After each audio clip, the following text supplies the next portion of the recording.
आपल्या भारताला जसे इंग्रजांकडून 15 ऑगस्ट 1947 रोजी स्वातंत्र्य मिळाले, तसेच आजच्या दिवशी 1948 रोजी आपल्या शेजारी असलेल्या देश श्रीलंकेला सुद्धा इंग्रजांकडूनच स्वातंत्र्य मिळाले।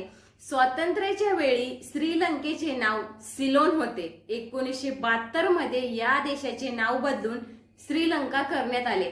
त्याचे मुख्य कारण असे होते, श्रीलंका जेव्हा 1948 ला स्वतंत्र झाला तेव्हा आपल्या भारतासारखा पूर्ण स्वतंत्र झाला नव्हता, तर तो डोमिनियन स्टेट मध्ये होता, म्हणजेच ब्रिटिश साम्राज्या अंतर्गत असा देश जो स्वतःच्या अंतर्गत कारभारात पूर्णपणे स्वतंत्र आणि स्वायत्त असतो। मात्र घटनात्मक दृष्ट्या ब्रिटिश सम्राट राजा किंवा राणी हाच त्या देशाचा सर्वोच्च मुख्य मानला जातो आणि हीच परिस्थिती श्रीलंकेची 1948 ते 1972 या कालावधीमध्ये होती आणि 22 मे 1972 रोजी श्रीलंकेने स्वतःची नवीन घटना स्वीकारली आणि जे प्रजासत्ताक झाले आणि तेव्हा त्यांनी आपल्या देशाचे नाव सिलोन वरून श्रीलंका केले।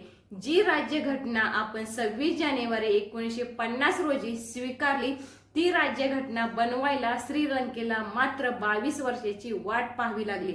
यासाठी भारताचे नागरिक म्हणून आपण आपल्या भारतातील सर्व सदस्यांचे कायम ऋणी राहिले पाहिजे।